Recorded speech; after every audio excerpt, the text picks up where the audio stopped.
Hi అండి. నమస్తే. Welcome to Vishali wonder channel. ఇంట్లో కూరలేమీ లేనప్పుడు ఎవరైనా ఏమి చేయాలని టెన్షన్ పడుతూ ఉంటారండి. టెన్షన్ పడే పని లేకుండా జస్ట్ 5 మినిట్స్‌లో ఇలా చాలా ఈజీగా, రుచికరంగా ఈ కర్రీని చేసి పెట్టండి.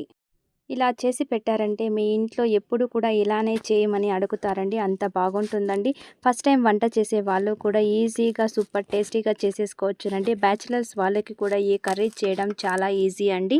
ఈ కర్రీ చేయడానికి మన టమాటా కూడా అవసరం లేదండి. ఓకే ఫ్రెండ్స్, ఈ వీడియోని తప్పకుండా లైక్ చేయండి. ఇలాంటి రెసిపీస్ అన్నీ కూడా అందరికీ రీచ్ అవ్వాలంటే ముందుగా అందరూ కూడా లైక్ చేయాలండి. ముందుగా ఈ రెసిపీ కోసం నేను చింతపండుని నానబెట్టి పక్కన పెట్టుకోనండి. ఇప్పుడు ప్యాన్ తీసుకొని 3 టేబుల్ స్పూన్ ఆయిల్ వేసుకుంటున్నానండి. ఆయిల్ కొద్దిగా వేడెక్కిన తర్వాత 1/2 టేబుల్ స్పూన్ ఆవాలు, అలాగే కొద్దిగా పోపు దినుసులు కూడా యాడ్ చేసుకుంటున్నానండి. మీ దగ్గర ఉన్న పోపు దినుసులు యాడ్ చేసుకోవచ్చునండి. అలాగే మనం చింతపండు యూజ్ చేసే కర్రీలో మెంతులు వేసుకుంటే ఈ కర్రీ మరింత టేస్టీగా ఉంటుందని నేను 1/2 టేబుల్ స్పూన్ మెంతులు కూడా యాడ్ చేసుకున్నానండి. ఇలా పోపు దినుసులన్నిటిని కూడా గోల్డెన్ కలర్ వచ్చేంత వరకు లో ఫ్లేమ్లో ఉంచి బాగా వేపుకోవాలండి. మీరు కావాలంటే పల్లీలు కూడా యాడ్ చేసుకోవచ్చునండి, బాగానే ఉంటుందండి. ఇలా పోపు మొత్తం వేగిన తర్వాత ఒక 6, 7 వెల్లుల్లి రెబ్బలను ఇలా దంచి వేసుకోవాలండి.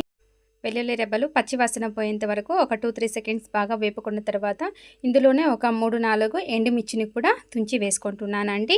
ఇది ఎండుమిర్చి కూడా ఆప్షనల్ అండి. మీరు ఎండుమిర్చి ప్లేస్లో పచ్చిమిర్చిని కూడా యాడ్ చేసుకోవచ్చునండి. టేస్ట్ బాగానే ఉంటుందండి.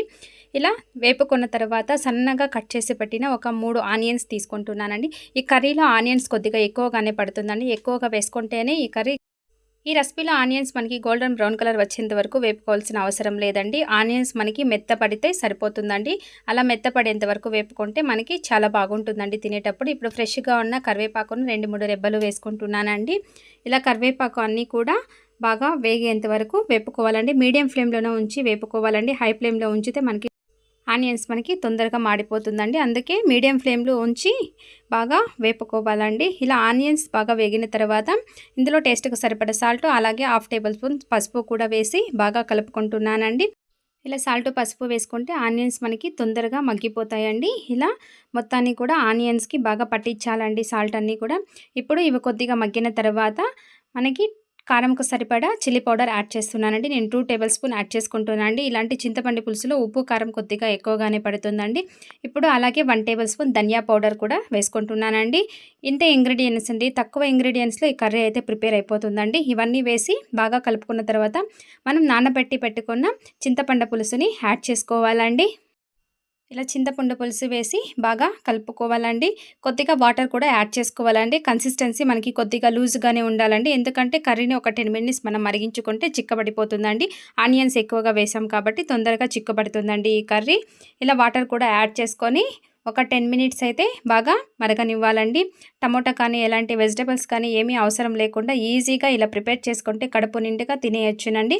ఇప్పుడు చివరగా కొద్దిగా కొత్తిమీర కూడా వేసేసుకొని సాల్ట్ అన్నీ కూడా కావాలంటే అడ్జస్ట్ చేసేసుకొని కలిపి మూత పెట్టి ఒక 10 నిమిషాలైతే మరిగించుకోవాలండి.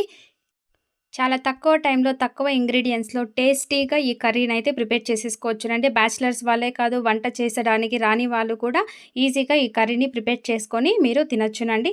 చూడండి, చివరగా నాకు సాల్ట్ అయితే కొద్దిగా తక్కువ అనిపించింది. మరి కొద్దిగా సాల్ట్ వేసి కలిపేసుకొని వేడి వేడి అన్నంలోకి లేదా రాగి సంగటిలోకి సర్వ్ చేసుకోవడమేనండి. ఓకే ఫ్రెండ్స్, చూసారుగా ఈ వీడియో. మీకు నచ్చినట్లయితే లైక్ చేయండి, షేర్ చేయండి, సబ్స్క్రైబ్ చేసుకోండి. అలాగే మీ ఫ్రెండ్స్ అండ్ రిలేటివ్స్‌కి తప్పకుండా షేర్ చేయండి. Thank you for watching. Take care. Bye.